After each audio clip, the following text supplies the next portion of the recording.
మీ business ఏదైనా మీ ఊర్లో promotion చేయాలంటే అది సుమన్ టీవీతోనే సాధ్యం. ఇప్పుడే సంప్రదించండి. రెండు తెలుగు రాష్ట్రాల్లో హాట్ టాపిక్ అయిన ఐబమ్ నిర్వాహకుడు రవిని అయితే మాత్రం కూకట్పల్లి పోలీసులు అయితే అదుపులోకి తీసుకున్నారు.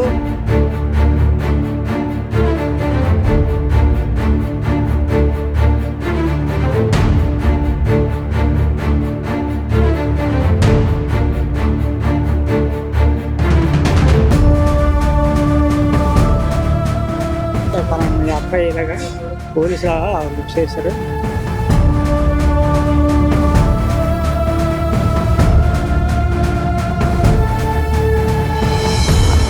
మీరు చెప్తేనే కొంత తెలిసింది, ఆ తర్వాత వార్తల్లో చూసి కొంత తెలుసుకున్నాం. అప్పుడు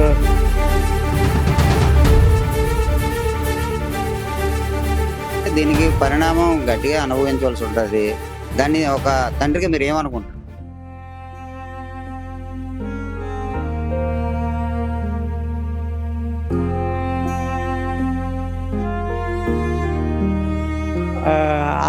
అప్పుడు మా ఆవిడకి నాకు చిన్న గొడవలు అయిపోయి, ఆ గొడవల వల్ల ఆవిడ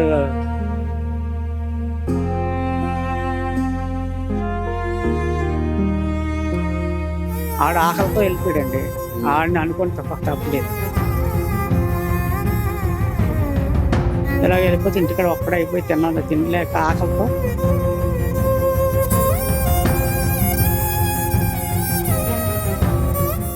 వెల్కమ్ టు సుమన్ టీవీ. నేను మీ అవతార్ యాదవ్. రెండు తెలుగు రాష్ట్రాల్లో హాట్ టాపిక్ అయిన ఐబమ్ నిర్వాహకుడు రవిని అయితే మాత్రం గత 2 రోజుల క్రితం కూకట్పల్లి పోలీసులు అయితే అదుపులోకి తీసుకున్నారు.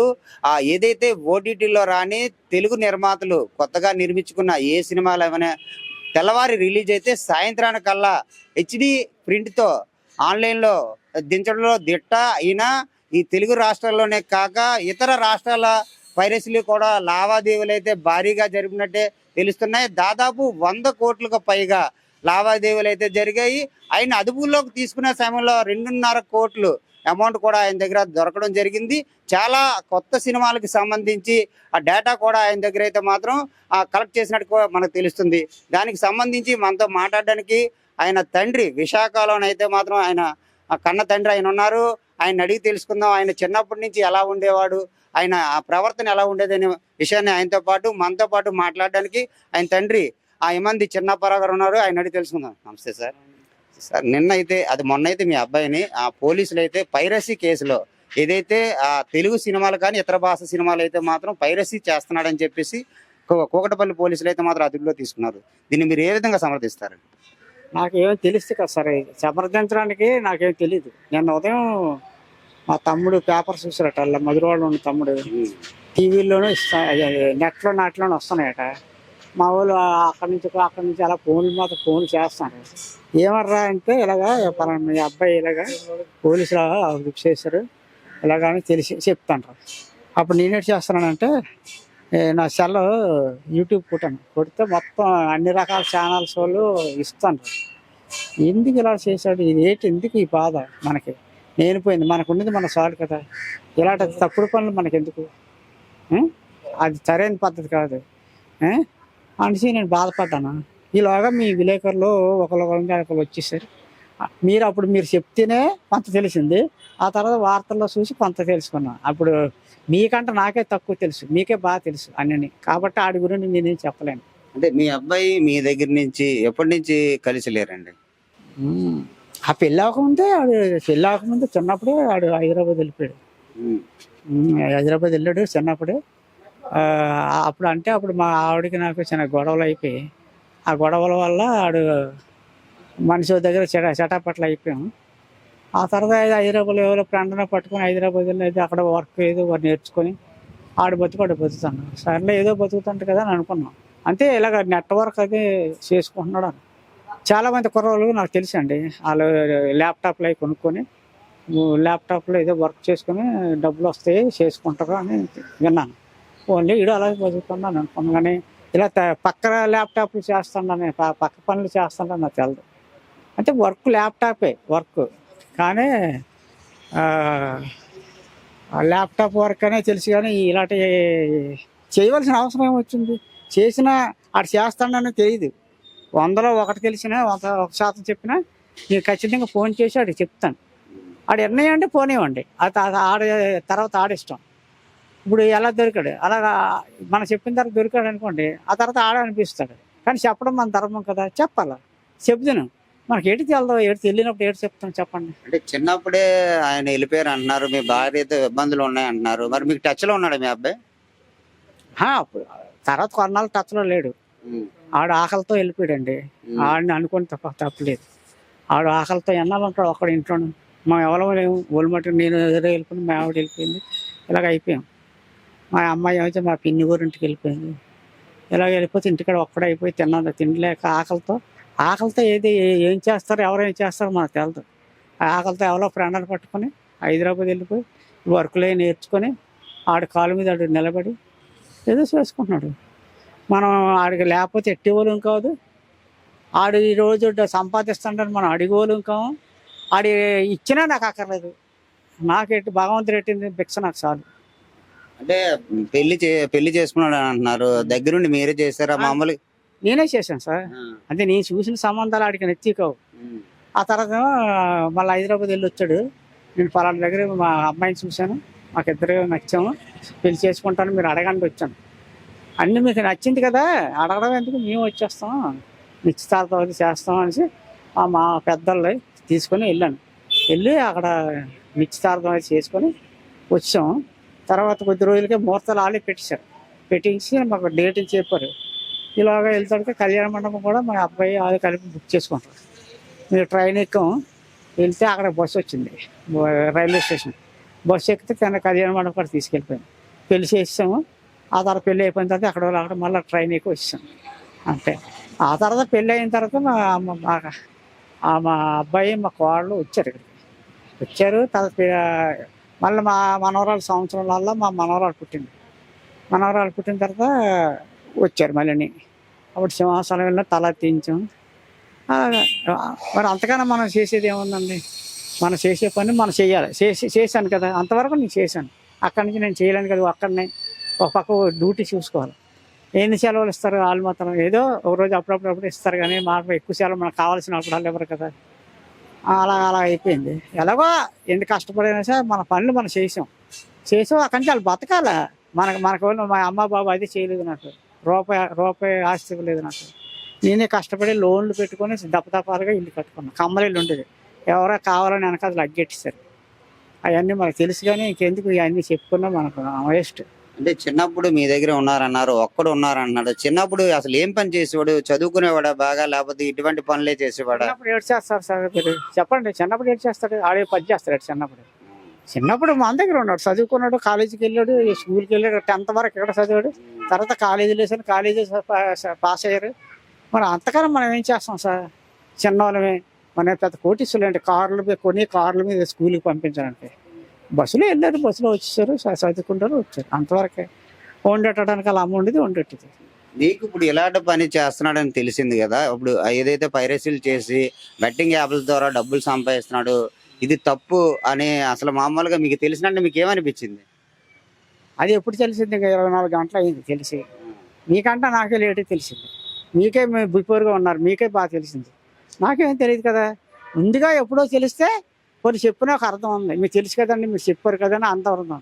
నాకు నిన్న ఉదయమే తెలిసింది. నాకు ఇలా అందరు చెప్తేనే తెలిసింది. నాకు నేను టీవీ ఆన్ చేస్తే చేయను, తెల్లారేసి నా పనులతో నాకు అవ్వదు. కొంచెం అంత అన్నం అది వండుకొని పెరుగు తెచ్చుకొని తినపదిరిగా నాకు బోల్ టైం పట్టేస్తుంది. ఆరోగ్యం పోలేక లేచి టీ చొక్క చేసుకొని ఇంకా అలా టీ లేకపోతే నేను బాడీ కదలదు.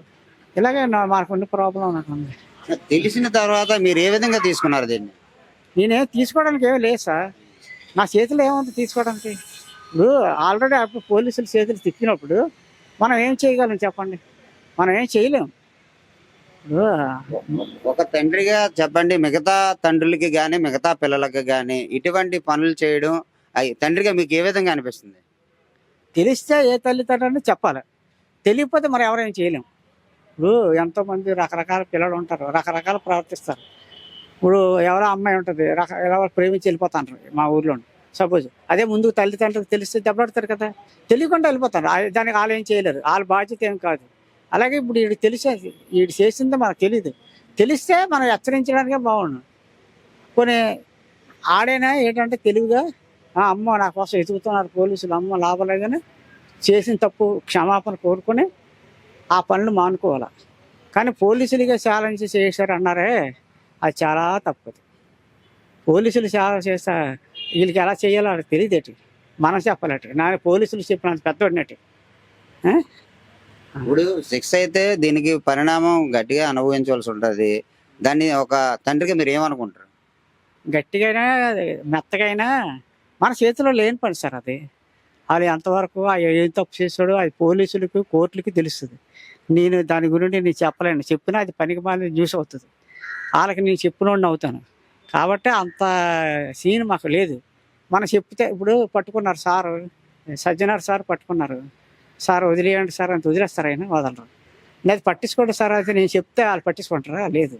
కాబట్టి ఏది ఎలా జరగాలో అలాగే జరుగుతుంది, అంతేగాని మన చేతిలో ఏమి లేదు. అంటే చాలా మంది చెప్తున్నది మీ కోడలు ఇచ్చిన సమాచారం మేరకే ఆయన పట్టుకున్నారు అని అంటున్నారు. వీళ్ళిద్దరికి వివాహ జీవితం బాగోలేదా? వివాహ జీవితం బాగాలేదు, కానీ పట్టుకున్నారని మీరు అంటున్నారు, న్యూస్ వస్తుంది, కానీ నాకు తెలియదు. ఇప్పుడు మీరు ఎలా ఉన్నారంటే తెలుసు, నీకు తెలుసు అన్నట్టు మాట్లాడారు. అలా కాదు, నాకు తెలియదు. న్యూస్ చూసి ఆహా అనుకోవడమే తప్ప రకరకాలుగా అనుకుంటారు. 100 మంది 100 రకాలుగా అనుకుంటారు సార్. మనం నిజమే మాట్లాడుకోవాలి. అంటే మీ కోడలతో ఈ మధ్యన మాట్లాడి ఉంటారు, లేకపోతే మీ కొడుకుతో మాట్లాడి ఉంటారు, మీకు సమాచారం ఉంటది కదా? మా కోడలతో నేను మాట్లాడుతుండగా ఆవిడ ఏదో చెప్పింది, నేను మాట్లాడాను. టక్ మనకు ఫోన్ కట్ చేసింది ఆవిడ, రమ్మంది. ఎన్ని రోజులు అయింది మాట్లాడి? చాలా అయిపోయింది అప్పుడే, 4 సంవత్సరాలు అయిపోతుంది మాట్లాడి. ఆవిడే మా మనవరాలు చిన్న పిల్లప్పుడే ఇంకా అలవులో రెడీ అయిపోయారు. అయితే ఆవిడకి కనీసం రెండోసారి ఫోన్ చేస్తానని లేదు. మాట్లాడి ఫోనే కట్ చేసేసి ఆవిడే నేను చేస్తే మాత్రం ఎత్తుతుంది చెప్పండి.